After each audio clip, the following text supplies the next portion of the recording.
And welcome back to another episode of Academy Live. Our guest today is Pax8's very own Frank Baur. We have a few topics we want to cover today with Frank, so let's get started with the show. But before we bring on our guest, let's check out what's happening at Pax8.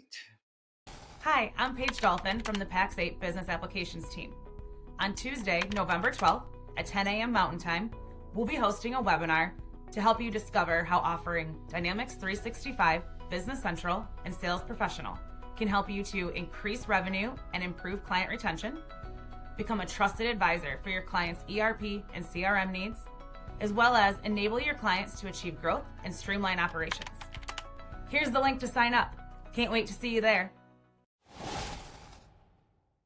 Thank you, Paige. That webinar looks great.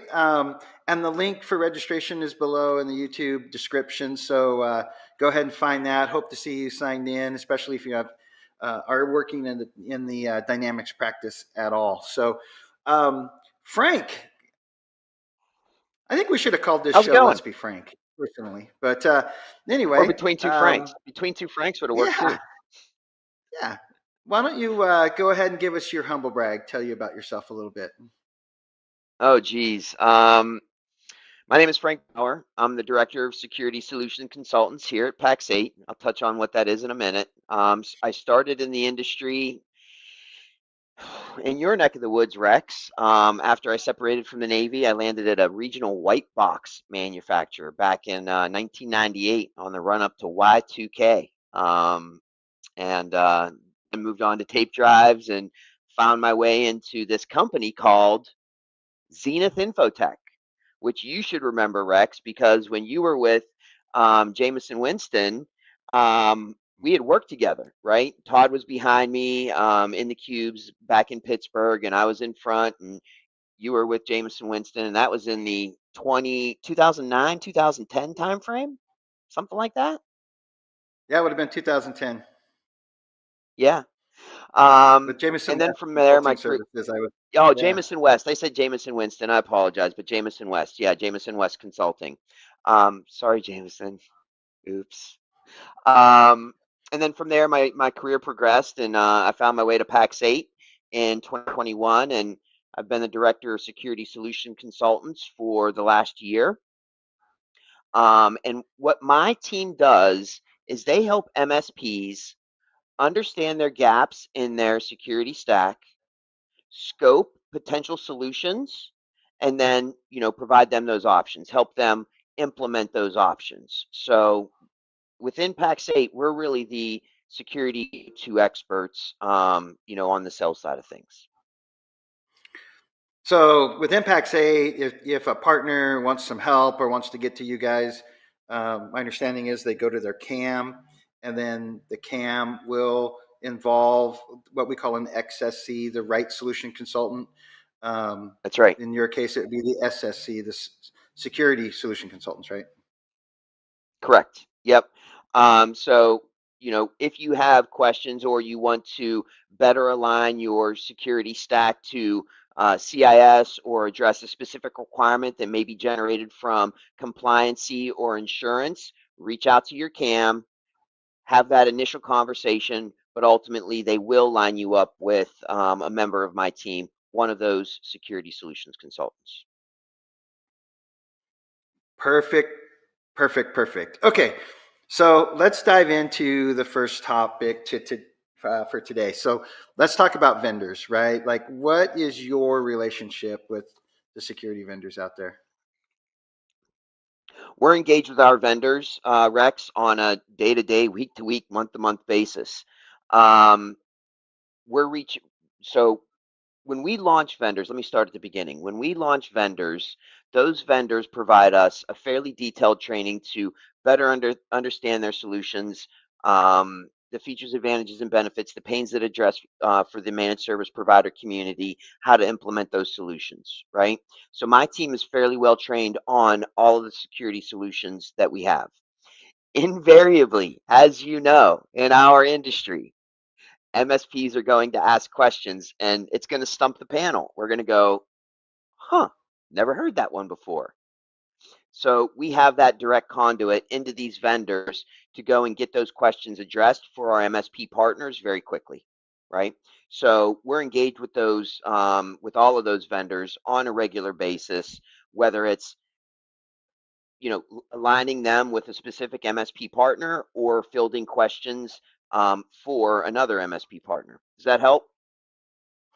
Yeah, and we know our partners love to play stump the chump as much as they possibly can, but we love it because it only helps us learn, right, about some That's cryptic right. thing. I don't think they always do it, intentionally. But there's absolutely good questions that come up that even in my field days where I was like, I have never heard that question before, but I'm going to go find out. And that's, a lot of how our team members engage with our vendors. What are some of the things that our partners ask most about that, that the vendor, that either we have to go to the vendors or that they just ask most about that, you know, sometimes I feel like, man, if I have to talk about that thing, whatever it is again, it's going to be a long day, so what are Yeah. some of the things that you want to get out there? Well, with security, that's tricky because you have so many subcategories under security. So what somebody might ask about specific email solutions may not be relevant to a PAM solution. Um, uh, a Pam? PAM solution, an IAM solution is identity access management, right? Um, Okay. so those questions are going to be different. But if there's one question across the board that all MSPs ask that vendors could actually make easier to obtain, it is, do you carry a SOC 2, right? Are you SOC 2 compliant? Um, I wish I could define what SOC 2 is, Rex. I've said it so many times over the years. I can't remember what the SOC acronym stands for. So we're just going to move on from that one. I think it's, yeah, security operations control. I'm not sure, but I think yeah, so. Something like that. Yeah, it's there's security. a Yeah, that's whole right. list SOC 1, SOC 2. of operational things that you have to demonstrate that you're doing to get the two compliance. So, um, tell me a little bit about kind of what's happened with EDR, MDR, XDR, like what's going on there. Yeah, so when it comes to our vendors, one of the challenges that MSP partners faced is, am I optimized? Is this solution set up properly? And this is analogous to many years ago, Rex, when, it was the advent of managed services back when you were with Jameson West, right? It was, you had all of these disparate solutions and you didn't know if they were optimized, and you were probably frustrated because you were getting notifications or alerts or things thrown at you and you didn't necessarily know why, right? So some of the challenges that a lot of MSPs face is, am I following best practices? Is this solution that I have just implemented, whether it's for EDR, endpoint detection response, right? XDR, extended detection and response, um, are they set up properly? Um, am I set up for success? Is this optimized to catch as many threats and simultaneously minimize the impact to my team, right? Pax8 is going to be able to help you with that. We've picked up many best practices as well, and we can relate those to our partners. But asking for that engagement from the vendors and engaging with them, going through a health check, or a best practice enablement session when and where available, that's going to be the biggest benefit to those managed service provider partners. Those vendors are truly going to be the in and out experts, on those solutions. Again, Pax8 can bring a lot and we can help, but engaging through Pax8 with those vendors is going to be very, very, very helpful for those MSP partners. What would you say to partners that are, worried about just one thing, the lowest price, and and they kind of treat the vendor like an adversary versus the partners we work with that look at the vendor as a partner, and maybe a few percentage points aren't really what the relationship's about. The relationship's really about how they leverage the vendor to drive their business forward. Kind of any thoughts on that topic? Yeah, value versus price. You get what you pay for, right? So if you're looking at just price, price, price, and you're not understanding the full value equation of what somebody is potentially bringing to the table, right? It is really important to understand that value. Who are you engaged with? How much are they engaged with you? How much are they bringing to the table to support you versus something that might be a low cost leader and not providing you any value, right? Not sure if that's where you were going with that question. So if you need to redirect, feel free. But it comes down to value. What are you going to get for the dollar that you're spending? Had a conversation. Here's a quick analogy. I had a conversation with my sister-in-law over the summer, and I said, Fallon, I will pay good money for something that is going to last versus buying something that is cheap, right? It's not relevant to security, but it is relevant to the value conversation. Yeah, totally get it. So I'm going to move us into the next segment that's kind of related to vendors, but more related to these security stacks, right? So what trends do you see coming in the stack game? Good question. A lot. Is that a good answer? Are Okay, you looking for more let's there? move on. No, Yeah. no, like seriously, No, like no. what are the questions our partners are asking us about their stack? Or I definitely have some thoughts, Yeah. but I'd love to hear yours first. Yeah. And I shared, I touched on something just a few moments ago that is also relevant now, which is we can look back at the early days of managed services to get an understanding of where we're going. Okay. Um, so number one, EDR is essentially ubiquitous. EDR again is endpoint detection and response. That is the next evolution beyond antivirus. Okay. Um, that's pretty much broad based everywhere out there. Somebody is delivering EDR to stop ransomware. The next evolution of that, and we're on the front edge of this. If you understand a product lifecycle bell curve, we're in that early adopter stage, which is on the upswing. That's MDR, managed detection and response. We're seeing more and more momentum around managed detection and response. The reason that we're seeing more and more momentum from that is because just like in the early days of managed services, you need that 24/7 coverage, right? So you need analysts taking a look at the various threats that are popping up at all hours of the day and night, right? If something happens at 3 o'clock in the morning, you don't have the luxury of waiting until 6 a.m. or 7 a.m. when your first technician wakes up and looks at their dashboard. By that time, something is likely already spread horizontally, right? So we're on the early adopter stage of that ER. That's coming really, really soon. In the next 2 to 4 years ish, we're probably going to see MDR be ubiquitous across the board. As part of that, I think you will also see more adoption of XDR, which is extended detection and response. The difference there is XDR starts pulling in additional data sources and monitoring and correlating those additional data sources. So that's one area Yeah. that I see some trends. Rex. On this topic, Matt Lee's always talking about CIS controls and stack alignment with CIS, and I think we have an image that talks about stack landscape. Can you kind of tie some of that together? Yeah. So Cyberscape 2022, thank you for this slide. It's all over the internet. Everybody uses it. This is a mess. This is the state of the security industry, right?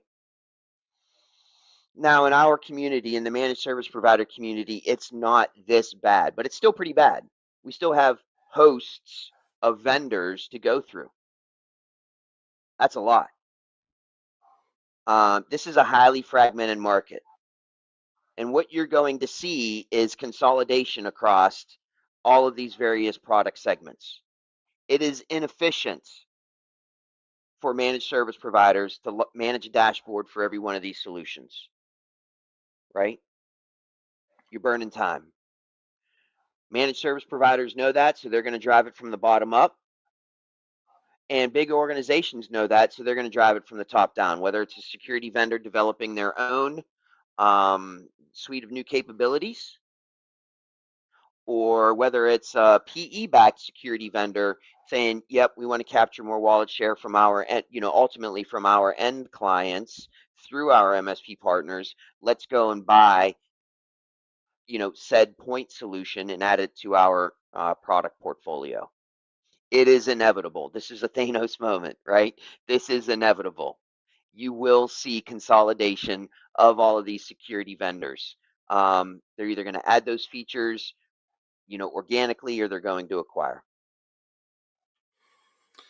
At Pax8, we're always talking about, if you're going to buy a solution, you really have to understand how it either is going to increase the end customer's revenue, increase the end customer's profitability, or reduce risk, right? And a lot of times in security, we're talking about reducing risk. But I'd like to kind of bring it into the increased profitability, right? The increase efficiency, that not only for the end customers but for the partner themselves that's trying to build a stack. I'd like to remind everybody, just from a financial perspective, if you want to maintain your service gross margins, if you're going to buy a tool and integrate it into your stack and you're going to spend $1 on that tool, it needs to save you $3 of labor cost, right? So I like to make sure that we're handling the increased efficiency part of bringing a tool in, as well as the reducing risk part, right? Any That's thoughts right. on that, or your partners asking you about that? Yeah, no, and I didn't fully tie my story together, but in the early days of managed services, if you remember, we had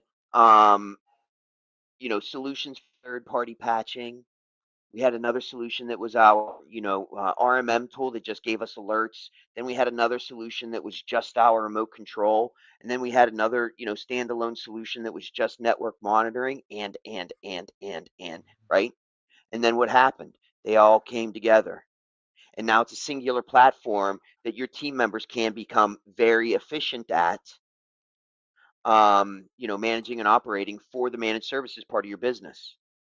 We're going to see that same type of consolidation for those very same reasons on the security side. Some vendors are already out ahead of it, right? Threat Down, Trend Micro, Malwarebytes, right? Even SentinelOne, they're starting to pull in, more and more capabilities. And you're going to continue to see that over time because they recognize that, hey, we have all these vulnerabilities, we got all these CIS controls. We can't have 47 vendors. That's an exaggeration. We can't have 47 vendors for each one of these vulnerabilities or each one of these controls. There's an opportunity for these vendors to deliver more value in their platforms by providing functionality to address those, those threat vectors, those vulnerabilities, or those CIS controls. Yeah, and that's one of the cool things about the Pax8 Marketplace, right? The new marketplace experience is some of the new tools in there is like Opportunity Explorer, and there's some alignment with CIS controls and what your stack is, and it really helps with what we call the quantity mismatch, right? Where you're getting certain quantity of this particular tool vendor, but a different quantity of another tool vendor, and yeah, there's some opportunity to maybe gain some revenue by bringing that vendor in. But I think the bigger question is there an opening where we're not plugging a hole in our CIS stack? Yeah, absolutely. And that's one of the fundamental tenets of what the security solution consultants are doing for our MSP partners, right? How are you optimized to provide the best security experience for your end clients, right? If you don't have a roadmap, how do you know how good you're doing on that security journey, right? Social media sites and BSing with your buddies can only get you so far. By aligning, Yeah, go ahead, Rex. I was going to say, I'm kind of glad you said roadmap because that kind of takes us right into our next segment, which is where is the security industry headed, right? So, just to kind of shift gears a little bit and keep moving, what do you think about where the security industry is going? Yeah, so just to wrap up my prior thought, and then I'll transition. Um, you have to have a roadmap. You have to make sure that you're aligning your security solution so that you are providing that secure environment for your end clients. If you're not doing that, you're potentially leaving gaps. Fortunately, we do have some tailwinds, right? So, what direction is the industry headed? Some of the tailwinds are compliance and insurance, right? What year are we in? 2024. Since 2019, somewhere in that range, I've been saying insurance companies aren't in the business of giving money, they're in the business of making money, right? So what does that mean? That means every time that there is an issue with insurance, whether it's a homeowner's issue or whether it's a cybersecurity issue, and you have cybersecurity insurance, they're going to do a little bit better of a job in tightening up that policy. And the MSP community is already seeing it, right? They're coming back to us and saying, you know, oh, my policy now requires that I have this. I am identity access management or MDR, manage detection response. Pax8, can you help me scope a few solutions? Yep, absolutely. Right. So we have some tailwinds that are help propelling the industry to make our organizations, our small businesses, our end clients more secure, whether that's compliance or insurance. And that's going to continue to happen, right? Because again, insurance companies are not in the business of paying money, they're in the business of making money. Yeah, so you got to fill out the form that says I have a XDR or whatever, and then if if you do have a claim, they're going to say, "Hey, did your XDR do its work?" And if you can't show that it did, big problems, right? That's right. And that goes back to the beginning of the conversation, however many minutes we're in, optimization, right? Am I set up for success? Am I optimized? Am I following best practices? Right? Because we'll absolutely do their due diligence and say, yeah, you tick the box, but were they implemented? Were they implemented on all endpoints? Was it set up properly? They're going to look for any excuse to try and get out of that. So you're absolutely right. The other thing that MSPs, and I'm going to use some Navy jargon here. Hopefully, there's some Navy viewers out there, some ex-Navy viewers out there.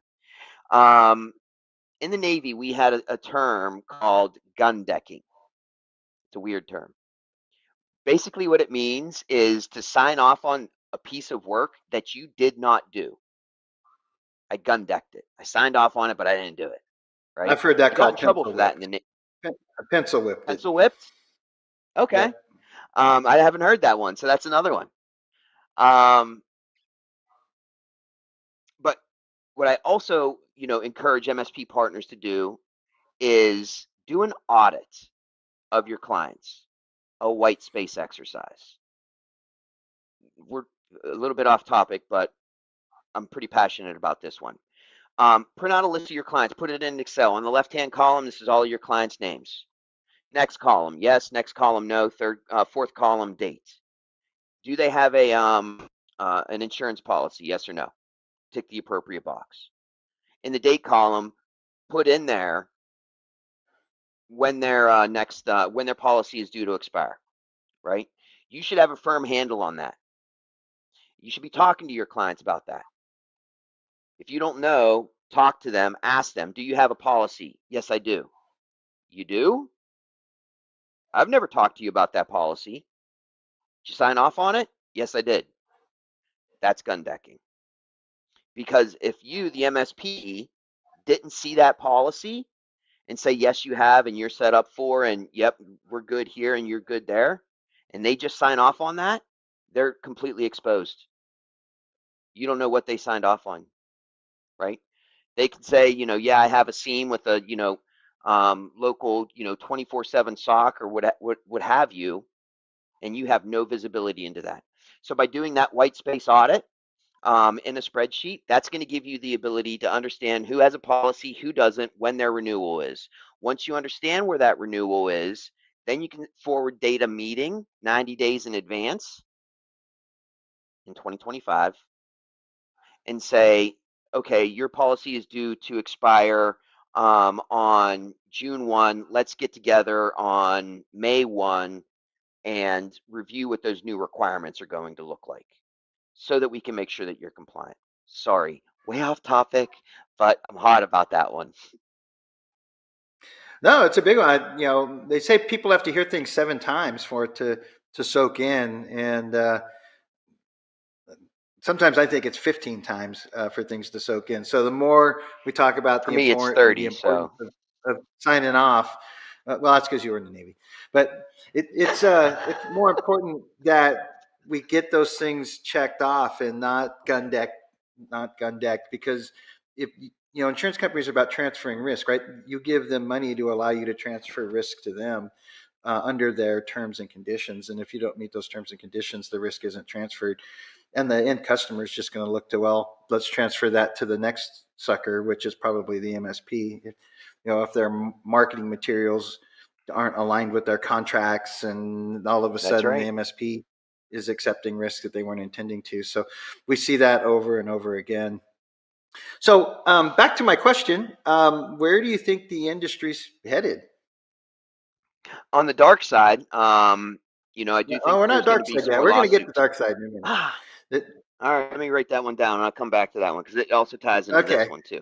Um, So we talked about consolidation already. We talked about some of the tailwinds that are going to drive additional adoption, and that's going to be compliance and insurance. I riffed a bit on insurance, but I didn't really talk about compliance. There's some new rules coming, not even coming, that are here in relation to CMMC and working with government and government contractors. That's also going to option of security solutions, right? So it's going to be important for some MSPs, if you have those types of clients, that you are making sure that you're aligned with, CMMC and are able to tick all of those boxes.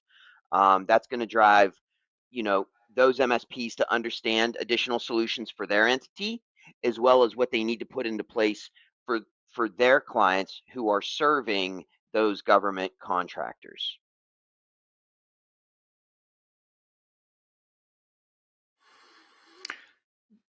Agreed. And let's talk about this, the kind of a little bit of the history of the XDR and where it's going and what you think the future holds for detection and response. Yeah, sure. So, touched on this a little bit at the beginning of the show. The industry started with antivirus, and antivirus was great. We stuck with antivirus for, let's see, I was exposed to, when I first got into the industry from 1998, so that'll start my timeline. And then that persisted all the way until about 2015, 2016. So that's a significant amount of time on one piece of technology, and it did a really good job. Various iterations, various improvements, obviously, for a long time. But then, you know, this new thing came out. Um, you know, endpoint detection and response. What the heck is this? I remember. Yeah, I think antivirus was mostly pattern-based technology. It wasn't looking at behavior on the machines, right? And That's right. then It was and, definitions. Yep, exactly. and then First, we had suddenly we were no, looking please. at, what is this doing when it opens, right? If it's opening a bunch of ports on a bunch of IP addresses, that's probably not good, right? That's right. So that happened. Yes, and that was the advent, and you nailed it. And that was the endpoint of endpoint detection and response. And in the early days, like 15, 16, I'm going to name drop here. There was these two guys that both had MSPs.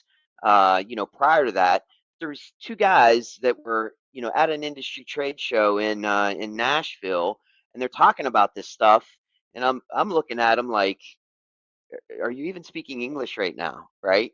But they were out ahead of it. And that was Drew Sanford and Jay Ryerson. They're both with Sentinel One now. And they did so much to espouse and advocate for this next generation of EDR into our space. Um, and, fast forward from 15, 16, and, now EDR, endpoint detection and response, it's pretty much ubiquitous across the industry. There's not many MSPs or end client entities that don't have um, response at this point. And if they do, they're seriously at risk. The next evolution of that's going to be managed detection and response so that you can have those highly qualified experts, assessing any alerts or, potential events or incidences that come up.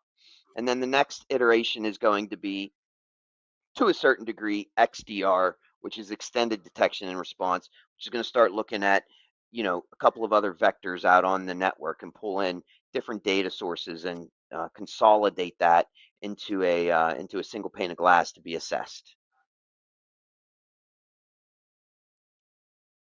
And then what's next? Like, do you think AI is going to be impacting the security space, or? Oh yeah. So, some people get scared about AI, but AI in its most basic form is just like a bajillion Google searches all at once, right? And then reformatting that data. It's not really thinking, it's just hyper processing a lot of information and then giving you a response, right? Based off of largely what is the most common, that they see out there. So, number one, is that hackable? Well, if it's out there combing data, is it possible to put fake data out there? I don't know. I'm not that well versed on it. But if you think about it, if you had a large repository of just misinformation that the humans missed, oh, we didn't even see that over there. But the machines, they just cycling through it over and over and over again, that's going to skew your answers, right? Something to think about, kind of wild. Um, how it's used for the positive is something like what Sentinel One is doing right now with Purple AI. Hey, we're getting a lot of information. We're going to leverage AI to help us analyze and assess. We know what the parameters are. We wanted to, to look at data in this very specific way, and we wanted to do it very, very quickly. That's one of the ways that AI is going to be able to help us make the data analyst's job much faster instead of doing that manually. And is that real, is that not, where is this going, what's comprised of this? Machine learning is going to be able to compile all that information very quickly, provide it to the analyst so that the analyst can make the final decision before taking appropriate action one way or the other.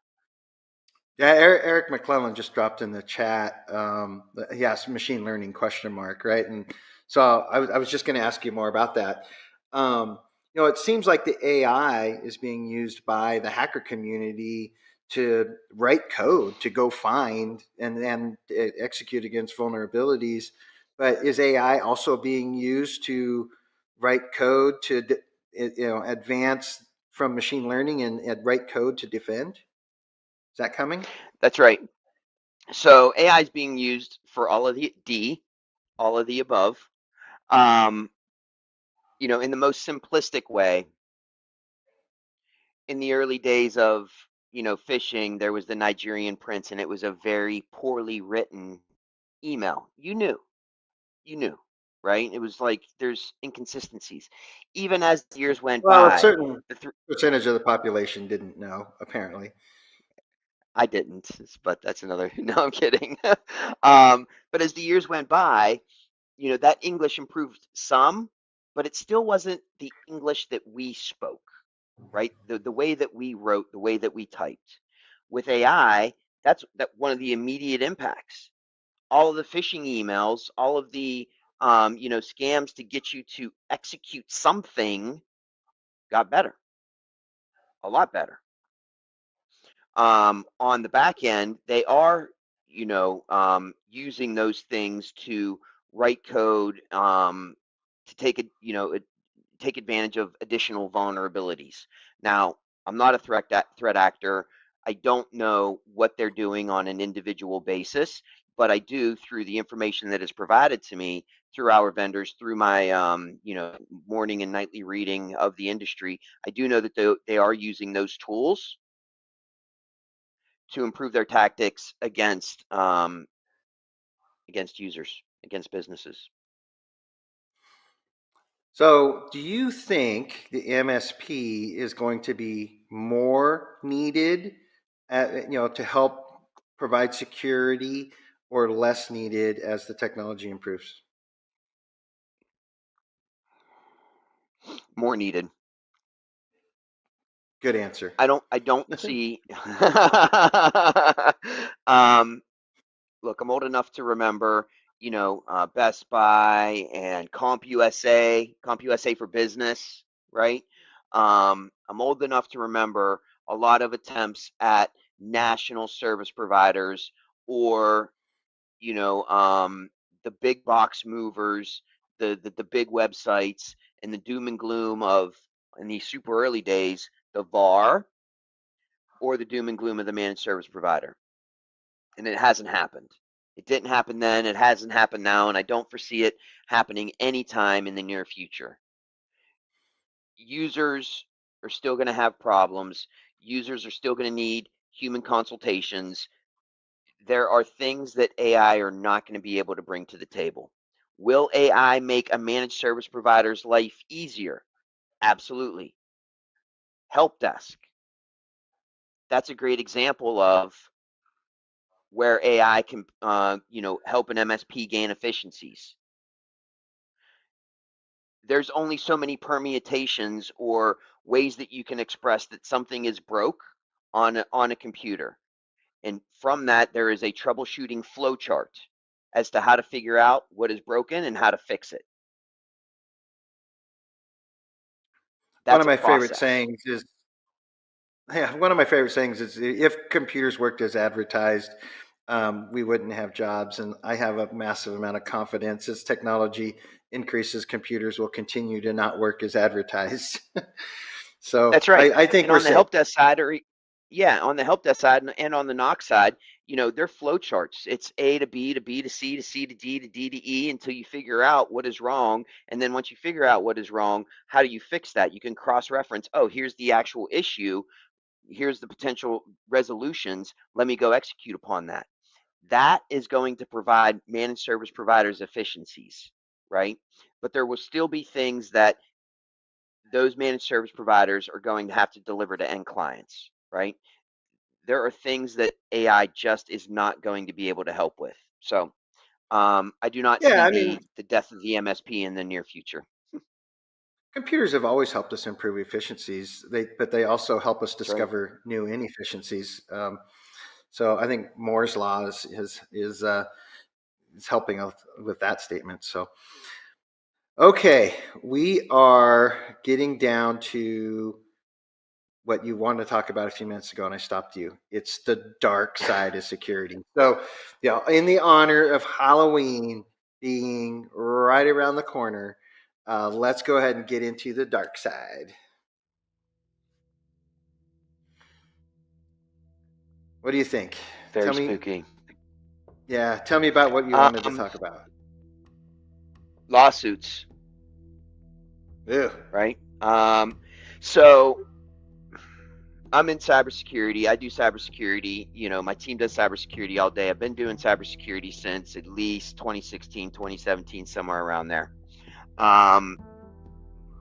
Phone pushes me a lot of articles around cybersecurity, a lot. We already know. Do you hear the spooky music? Yeah. We got this I'm set a up for little, you, Frank. yeah, I got the chills right now. I don't know what's going on. But what I know through those articles is there are lawsuits. There's been lawsuits against MSPs, and there's even been recent lawsuits against vendors, right? So it's really important that MSPs are protecting themselves by making sure that they are set up properly, to make sure that what they are delivering is agreed upon and signed off on by that end client, to insulate them, to insulate their organization, their family, and their team members' family, right? Because if you don't, there's going to be an increase in organizations that are going to try and take legal action against you. And if you don't have a clear scope of work that is signed off on by the end client that says, these are the parameters of service that I am going to give to you, anything, you know, outside of this, I am not liable for, you're opening yourself up to some problems. I see that. Unfortunately, I see that advancing a lot. I kind of alluded to it earlier in that our marketing materials, if they make certain claims, they can be included in your promise and, you know, drug into your contract, and we're seeing more and more of disingenuous marketing of creating more liability. Yeah. Another area that I would really encourage partners to go dig into. Everybody write this down. And I learned this from another industry friend back when I was stationed in Australia, I think. Here it is. FBI IC3 report. Go Google that. FBI, the letter I, the letter C, the number 3 report. FBI IC3 report. Go find the annual reports and then start adding up the money. Since 2016, over 41 billion with a B dollars have been reported to the FBI, right? That is financial losses due to cybercrime. $41 billion due to cybercrime since 2016. That is a lot of money that is flowing out of our country, and that's just what is reported. That is flowing out of our country into largely nation-state actors, right? Again, dark reading, bleeping computer, security week. They're not talking about the cute little hoodie guy in the basement anymore. Those days are done. These are now nation-state actors that are behind some of the biggest breaches and some of the biggest payouts that we're seeing, and they're not our allies. So that's what really scares me. But do they go after the little guy? They go after anybody they can. That's my point. The computer is now finding the targets and exploiting. Like they're writing the code to go find every target the computer can find and exploit it, right? That's right. 100%.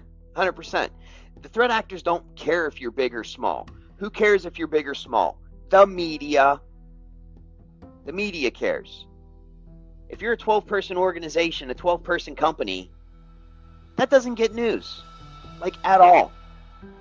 Yeah, that but doesn't the have AI the is still going to the figure all out. value. The AI is still going to figure out enough about the little guy's company to know what to ask for in ransom. Oh yeah. Right? They're gonna know. Don't ask for $1 billion from the little guy. That data is available. Right. They know what to ask for, what they can swallow. Exactly. Here's what's crazy. I like to draw an analogy between running a marketing campaign from the ground up, day one. Day one, I just launched my business and I'm going to run a marketing campaign, to what the threat actors do. Okay?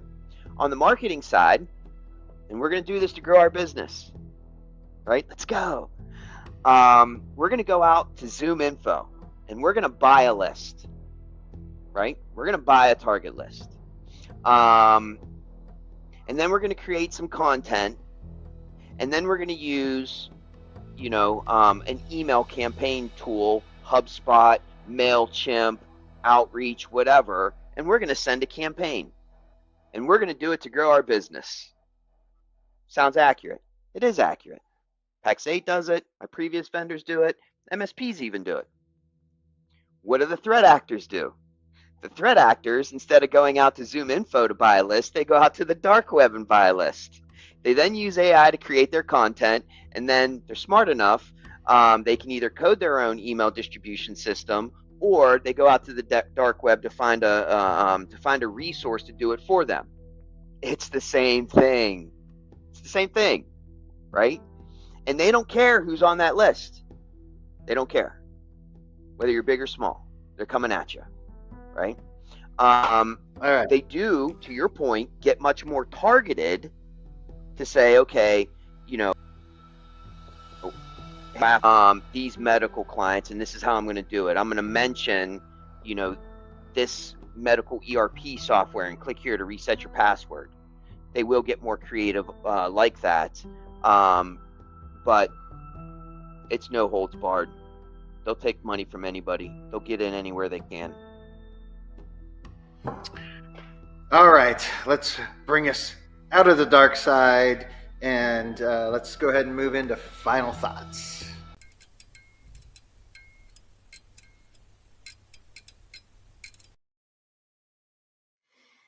Whew, it's nice to be back in color.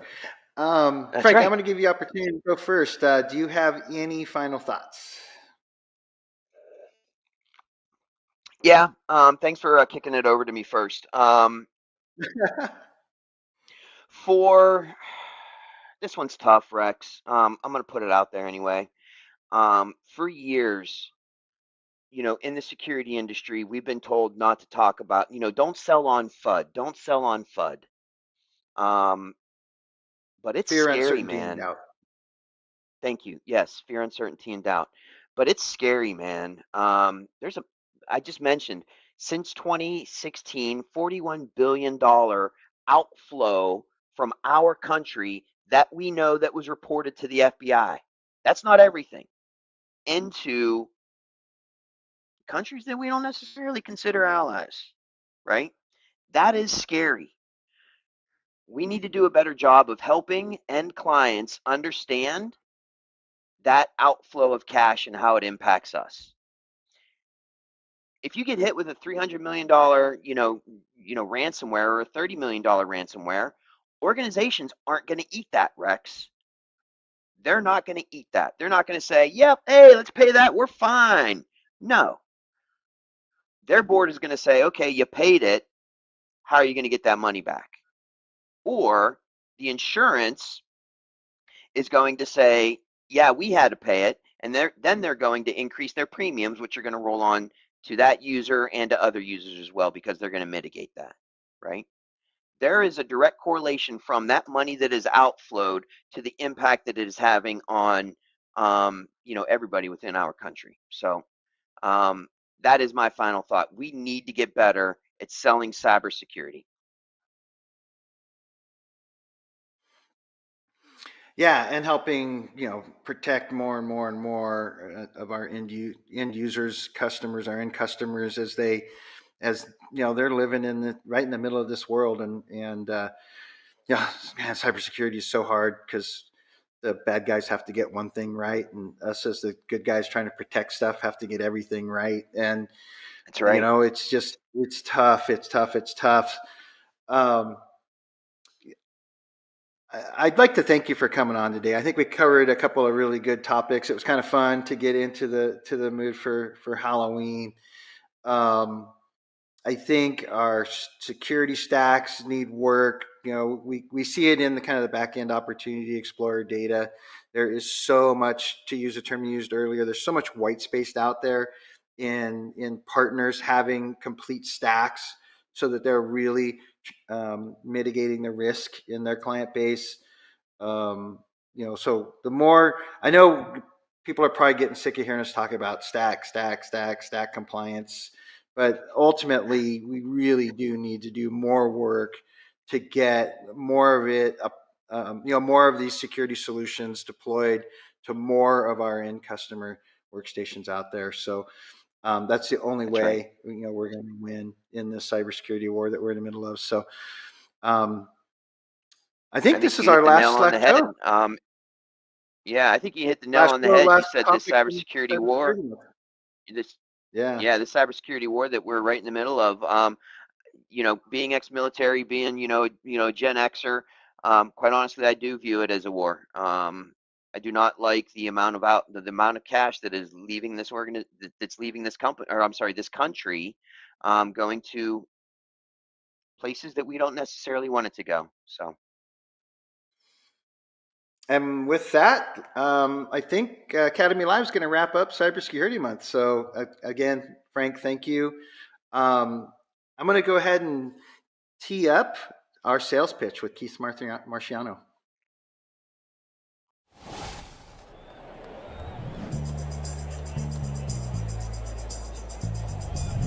Play ball! I'm Keith Marciano, Senior Executive Coach here at Pax8 Academy. Thanks for tuning in to Sales Pitch. Since we take baseball references and turn them into sales references for IT services companies, I wanted to pay homage to the legendary James Earl Jones, the American movie actor, famous for his voice as Darth Vader and Mufasa. He passed away in September at the age of 93. James Earl Jones was also a big baseball fan. He starred in the baseball movies The Sandlot and Field of Dreams. In Field of Dreams, he delivers one of the most incredible quotes in movie history. "If you build it, people will come, Ray. America has rolled by like an army of steamrollers. It has been erased like a blackboard, rebuilt and erased again. But baseball has marked the test of time. This field, this game, it's part of our past, Ray. It reminds us all that once was good and can be good again." What an incredible quote and just an incredible voice. Rest in peace, James Earl Jones. If you build it, they will come. As we come to an end of Cybersecurity Month, building a cybersecurity practice is not just done once a month. Just like annual cybersecurity insurance company questionnaires provided to business, it's not a once a month thing. We got to consistently build and protect our clients. Now, to build a cybersecurity practice, it takes something you got to be committed to. You can't just build this hokey pokey cybersecurity practice and try to figure if you're in or out. Selling security services takes an expertise, especially if you want to build trust, which is an absolute must. So let's touch some of the bases on the things that you need to do to become a trusted security prescriber. 1, don't be lazy. Security isn't a quick fix diet pill. Make sure you're doing things at a high-level cybersecurity level. Once you do, you need to continue to keep up with the threats and protections that are threatening your clients. Continuous development of a security stack. There is no easy button here. 2, evolve, but pick a framework. Apply a cyber framework. Security is so broad, frameworks will tell you the things that you need to do. Evaluate the gaps of your existing clients and create a risk profile for their business, following prescriptive advice to scale and grow their business. 3, be deeper in their business. Ask questions to find out how your prospects and clients make money and how they lose money. Understanding how that works in their business. What risks do they have that threaten the ability to make money, or more importantly, the threats that will cause them to lose money or productivity or time? How will doing this help them understand the value?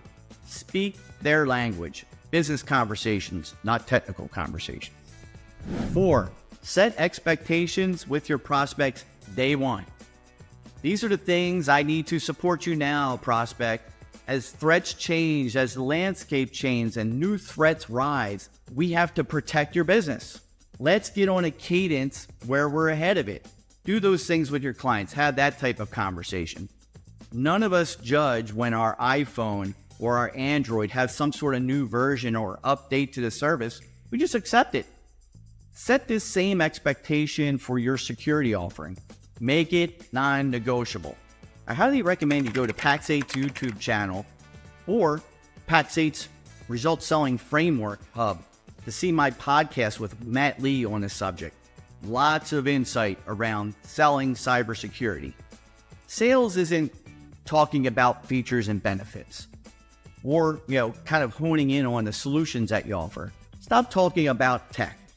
A doctor doesn't tell you all the tools that they're going to use to perform knee surgery on you, right? They just say, hey, we're going to do this surgery and you're going to feel better. That's the conversations we need to have. Tell stories. Paint the picture with prospects and clients that resonate to them and their business. If you build it, they will come.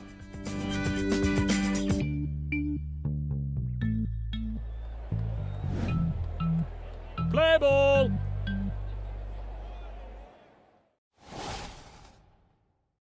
I'll tell you, we got to give Keith a little bit more recognition about the quality of those sales pitches that he produces every week for us.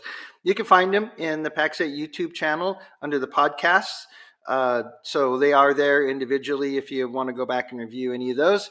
So thank you again, Keith and Frank Baur. Thank you very much for coming on the show with us today. And thank you to all of you out there watching. Be sure to check us out next week. We're going to be going through some highlights from our Beyond EMEA that took place in Berlin. And remember, we are live every Tuesday at 2 p.m. Mountain and on demand always. Don't forget, please subscribe and like us on the YouTube channel. And as always, ask yourself, what are you going to do differently tomorrow to improve the way you manage and grow and mature your business? Thanks, everyone.